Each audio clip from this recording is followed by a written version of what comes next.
I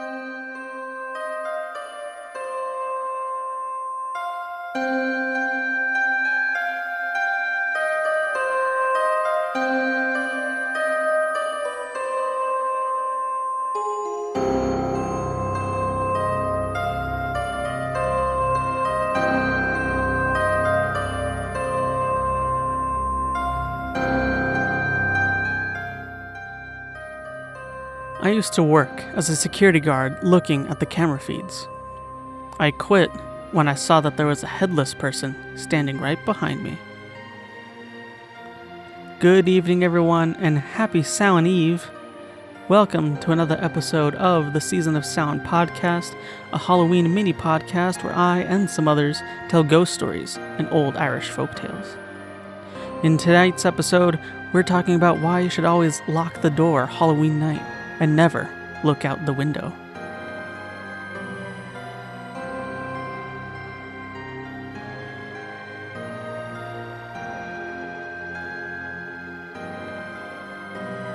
Now, a lot of people are scared of something. That one thing in particular just doesn't sit well. I have a couple phobias myself, such as I hate the ocean. Now, it's not the water itself or what is lurking in it. No, it's the depth itself. It's the not knowing how deep the water goes and how dark it can get. Oh, I just got chills thinking about it. But there's also another, and I'm sure a lot of people will side with me on this one. It's the freaking clowns.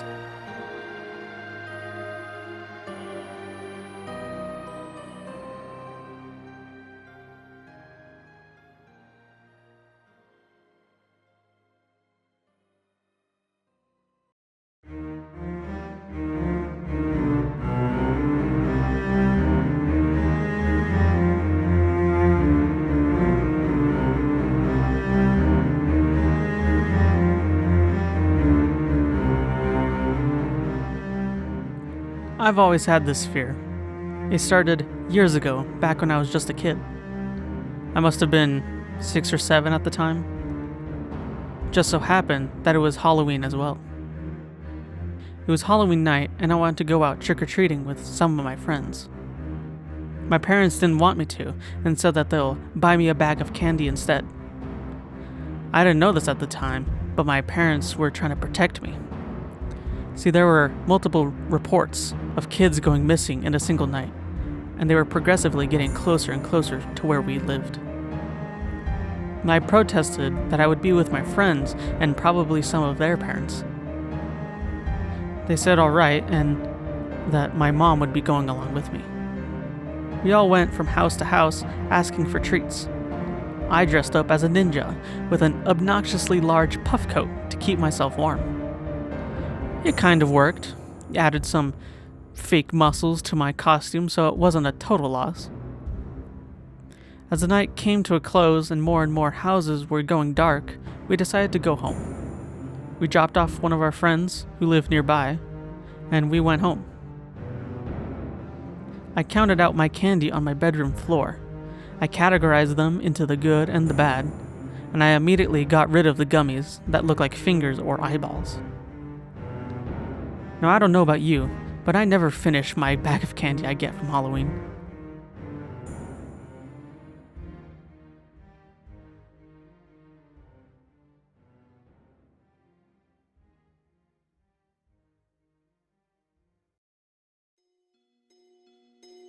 That night, I went to sleep tired from all the walking. However, I woke up that night. My eyes shot open and I sat up quickly. I don't know what it was, but something woke me up. Everything was silent. Then, just as I was about to lay back down, I heard a faint tapping noise. It sounded like it was coming from the living room. I walked over and the tapping got louder. It was a tapping on glass. I looked at the living room windows and I didn't see anything, but the tapping still continued. And I passed by the front door when I caught a shimmer of light in the window. Now, there are privacy windows on the sides of the door, and I saw what looked like the shape of a hand holding something shiny and using it to tap the glass. Slowly, the face of a clown came into view of the window. He had a white face, the blue square over one of his eyes, and the big red nose, plus the classic rainbow-colored wig. He was tapping glass and looked in. He must have seen me because he stopped. He smiled and waved at me. I stood there frozen. He gestured to me to come closer. Now, I wasn't thinking in this moment, and my initial reaction was to freeze. But I managed to shake my head. He made a pleading motion and started jiggling the doorknob. He motioned to open it. I shook my head in terror. The clown made a frowny face as he jiggled the doorknob more, starting to get a little violent. He stopped and then backed away. I still stood there, not knowing what to do or what was even happening. Was I dreaming? I tried shaking myself awake, but I was still standing in the hallway, facing the front door. Nothing else was happening, so I figured that whatever I just witnessed was gone, and that I should probably go back to sleep. Now, one of the tried and true methods for me to go back to sleep was to have a glass of hot milk. So I went over to the kitchen and started prepping it. I was putting the milk back in the fridge when I heard a light tapping noise right behind me.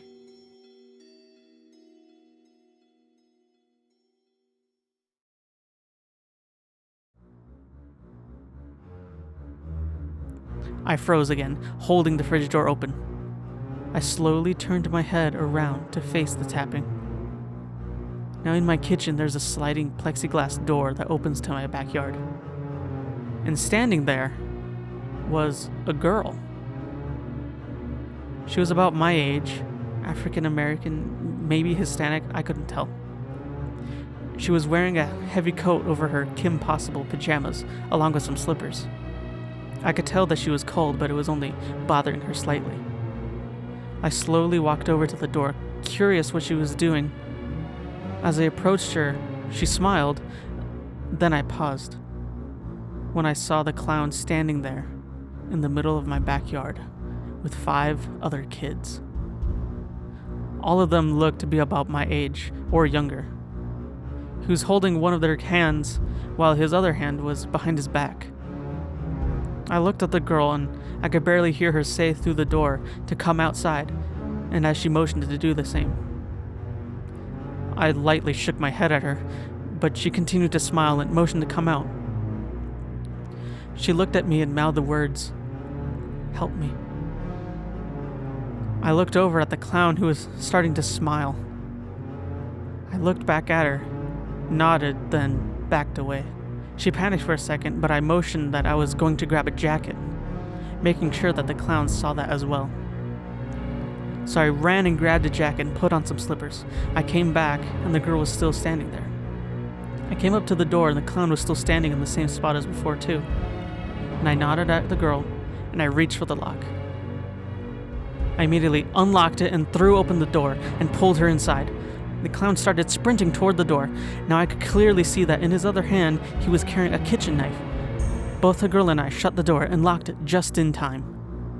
I screamed for my parents. The clown stood at the door huffing. I could see his breath in the night air. But the look he gave me, that look will haunt my dreams forever.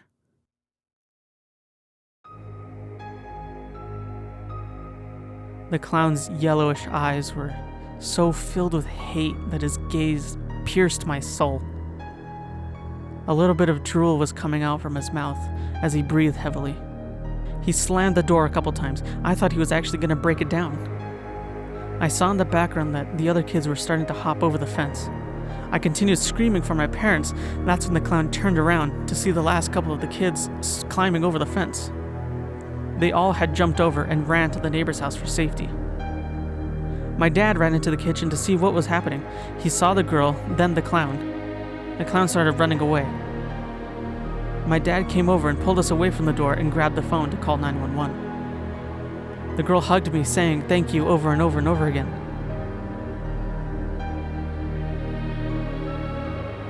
The cops came to both my house and the neighbor's house to take the kids back home. They questioned the girl and me about everything. We both answered everything we could, but it wasn't really much. I have never been able to see clowns the same way ever since. All I see are the eyes of that clown that would have killed me. Almost 20 years later, I still don't like clowns. The therapy helped a lot, I think. Now, I don't know what happened to that clown after that. I think the police caught him, but at that age, having experienced what just happened, I didn't want to know.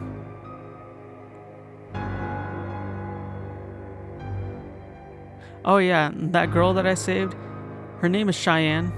She was going to a school a few towns away. We actually happened to stay in contact after that, and we became good friends. It's really crazy how something like that could bring us two together.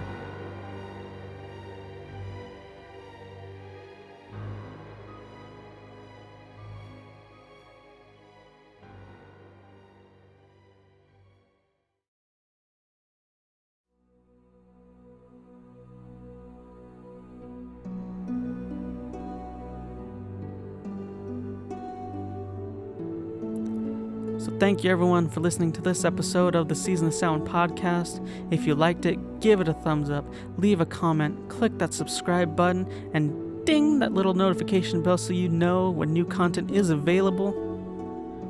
Have a happy Samhain Eve and stay safe out there this Halloween, folks. Good night, everyone. Keep that fire burning.